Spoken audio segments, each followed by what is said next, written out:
berjumpa bersama kita di channel kita bersama saya Yadi, saya Anissa, saya Rahma. kami dari mahasiswa UPP Bekasi berkumpul di Radar Bekasi dan kita akan sama-sama ngobrol bareng, wawancari bersama Kak Tasya. Iya. Baik teman-teman, kita berkumpul lagi di sini. Kita bicara mau ngobrolin tentang media cetak dalam rangka memajukan dan pembangunan terutama Kota Bekasi. Langsung saja kita dengar, kita ngobrol-ngobrol. Kita mulai dari histori sejarah. Sudah berapa lama sih Radar Bekasi itu ada membantu dan berperan serta di masyarakat dalam pembangunan Kota Bekasi umumnya dan Indonesia secara luas? Radar Bekasi sendiri ini udah berdiri 14 tahun ya, dari 2009 ke 2019 Januari. Udah lama ya. Udah lumayan lama ya. Dari mulai jalan ini belum dengar ya. Masih satu arah.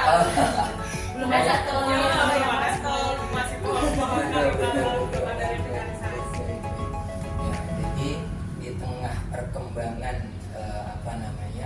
media digital sekarang nih, ternyata Radar Bekasi masih bertahan dengan media cetaknya. Apa kiat-kiat atau memang kenapa sih alasan masih bisa bertahan atau mempertahankan diri dengan media cetaknya, bagaimana? Bercerita tentang mungkin oplahnya, mungkin bagaimana animo masyarakat dalam membaca surat kabar.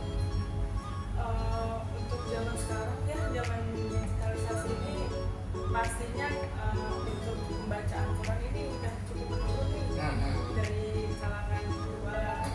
Makanya di sekarang ini kita juga udah mulai merambah ke digital. Oh, ternyata ada digitalnya. Di websitenya apa websitenya? Websitenya di radarbekasi.id. Teman-teman bisa kunjungi langsung, mau ada berita tentang Kota Bekasi Betul. atau nanti mau nulis tentang berita bisa ya? juga ada di website, ada di cetak juga bisa. Kalau untuk cetaknya, kenapa kita masih cetak? Karena kebetulan di daerah Bekasi dan sekitarnya itu masih cukup diperlukan di kedinasan. Nah, masih banyak yang butuh berita yang lebih akurat. Jadi kalau dicetak, akurasinya lebih tinggi dari media-media sekarang. Masih bisa dipertanggungjawabkan dibandingkan Betul, di media sosial. Kalau yang sekarang kan orang asal lempar Iya, saja. iya. Kita juga betul, kita juga nggak bisa pastiin ke tempatnya langsung atau Betul. gimana. Sedangkan kalau kita kan memang peraturannya kalau mendapatkan berita itu kita harus kunjungin dulu nih sumbernya atau korbannya gitu. Jadi kredibilitasnya terjaga. Terjaga. Baik-baik. Dari kita ngomongin sebenarnya Radar Bekasi ini harian, tabloid atau apa? Harian Radar Bekasi. Ya. Berarti segmentasinya tadi kebanyakan sekarang itu untuk yang cetak dari masa.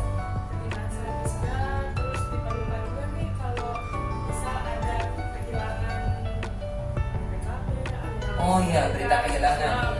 Lowongan kerja mungkin ya. masih ada sekarang. Iya, jadi tetap punya pemirsa dan pembaca tersendiri. Baik, ini sekitar pertanyaan udah ajukan. Jadi gimana sih dia di masyarakat dalam membaca surat kabar? Dan pemerintah udah baca nih lewat media digital sekarang ini kan yang di media cetak kan berkurang. Nah, animo di masyarakatnya itu gimana Kak? Biar surat kabar beda dari masyarakat dibaca. Kita sekarang sih udah mulai paper tuh orang yang berbasis PDF.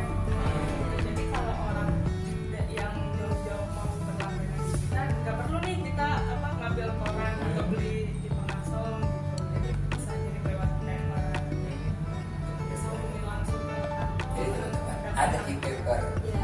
Atau bisa di-download di website tadi ya. Kalau e-paper itu khusus berlangganan. Oh iya.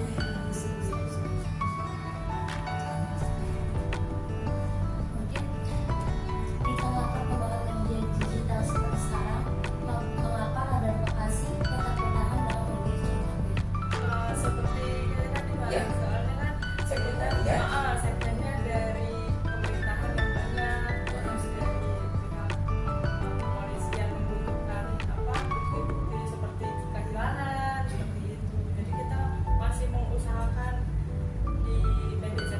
Baik, baik, baik, baik. Nah, kalau di harian itu atau koran itu kan ada rubrik-rubriknya. Betul. Ada berapa rubrik dan kira-kira rubrik apa yang paling diminati oleh para pembaca? Biasanya yang paling diminati itu metropolis karena itu seputar perkotaan Bekasi, Oh, jadi iya. Kabupaten Bekasi Dan sekitarnya dan kan ya. Kemudian dalam hal berita itu kan biasanya ada tulisan atau tulisan dari pembaca seperti halnya laporan sebuah kota atau yang paling apa namanya biasanya menjadi ciri khas itu tulisan-tulisan berupa artikel. Kalau dulu ada surat membaca dia mengenai keluhan atau saran kritik seputaran apa namanya bagaimana prosedur atau ketentuan hukum ketika kita atau teman-teman nih yang mau saya punya berita nih, atau saya mau punya tulisan bagus atau kritik-kritik sosial, itu prosedurnya seperti apa? Biasanya untuk naskah sih dari pemasan, misal kakak nih mau masak cerita untuk artikel nomor 1 itu peraturannya EYD harus jelas, Betul. terus Ya. 5W1H Ya, terminal, tidak ya. yang paling penting nggak melanggar kode etiknya gitu, seperti apa mengandung sara atau itu kita nggak bisa layani. Ujaran kebencian. Betul. Oh iya. Bully-bullyan. Terus apakah ketika kita menulis artikel itu misalnya ada syarat secara apa namanya, apakah dia harus punya strata pendidikan tertentu atau kita nih yang masih mahasiswa atau teman-teman yang bahkan dari belajar bisa kasih tulisan? Siapa aja bebas.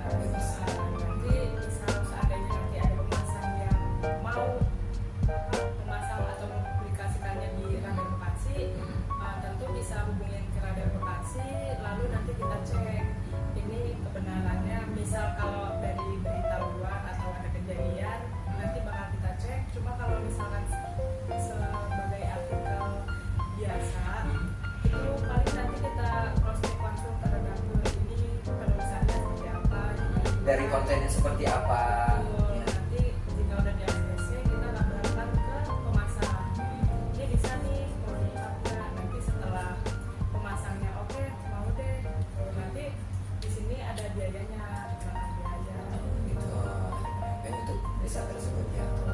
Itu sifatnya insidental atau ada apa rubrik rutin untuk artikel itu? enggak juga sih, tergantung. Kalau dari redaktur itu bagaimana? Ada batasan apakah mesti dalam sepekan sekali atau sebulan sekali? Oh enggak ya? tentu. Jadi insidental gitu ya. Kalau dari informasi redaksi sendiri tim redaktur nih ada nggak siapa gitu tokoh nasional atau tokoh daerah apa pejabat yang pernah nulis artikel di sini yang pernah diingat? Belum. Udah lama nih dirinya. Di dunia apa biasanya artikel yang sering Kak? Yang misalnya segmentar apa rubriknya tentang kesehatan kan atau politika, sosial, topiknya tentang apa biasanya? Biasanya ada dua sih, ada yang berupa editorial atau memang ada yang kasus atau apa sebagainya. Kalau tutorial berarti ujung-ujungnya ada promosi juga ya? Betul, pasti Sekolah ada. berarti mungkin ya? Betul, Ada di iya. UPB berarti bisa. Boleh kalau mau. Baik. Kita ini kan teman-teman anggaplah memang wawasan dan pengetahuannya masih umum ya, rata-rata. Mungkin teman-teman akan berpikir apakah artikel itu kena atau terkena artikel masih Enggak. enggak ya? Oh gitu ya. Tidak bebas berpendapat selagi tidak melanggar kode etik, masih aman. Jadi gimana ya, Kak cara dan syaratnya kita mempublish sebuah artikel di media cetak?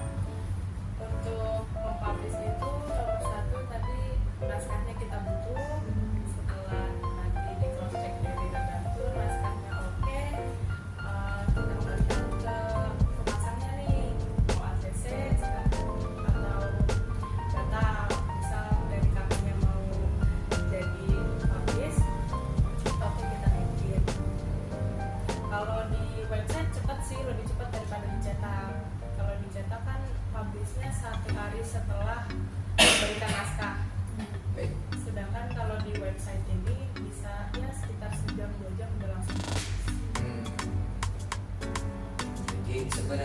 ada mungkin divisi legal untuk antisipasi ya Kak. Misalnya ada soal walaupun nggak ada hak cipta tapi kan pasti diperiksa tentang originalitas. Nggak mungkin kan artikel itu ternyata yang dimuat copy paste gitu kan, atau hasil googling itu nanti dari tim redaktur ada editor dan penyuntingnya kan. Betul, makanya itu apa, kenapa kita harus disortir dulu ke redaktur ya, pasti dicek berkala.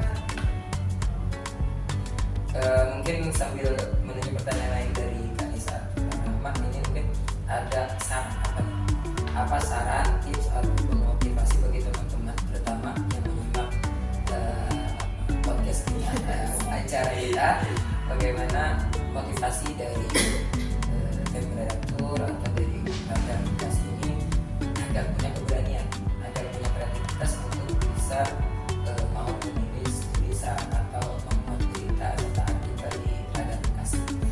Karena ikut aktifnya kita tentu saja akan menjadi bagian dari ikut aktif dan turut serta membangun dalam apa ya hal-hal yang positif di aplikasi. Bagaimana saran, tips atau motivasi? Sarannya dari aku sih lebih baik kalian bersuara ya. Maksudnya dalam walaupun kalian misal di mahasiswa kan banyak yang ngalamin demo atau segala macam. Menyalurkan aspirasi. Kalau kalian belum berani ke jalan, kalian bisa apa menyuarakannya via artikel atau tulisan gitu. Dan kita juga bakal nampung. Nah, itu teman-teman. Jadi jangan ragu-ragu, bisa langsung datang ke sini atau nanti menghubungi kontak ada di sini. Baik Kanisa, Rama, ada lagi disampaikan? Sebagai mungkin maaf kalau tidak ada lagi itu yang ditanyakan terkait cukup. Baik, teman-teman, untuk kesempatan ini ya ada di sini Kanisa, Rama, juga ada Kanasha bersama saya juga. Obrol-obrol dan bincang kita sampai di sini. Mungkin nanti kita akan sambung di kesempatan yang akan datang.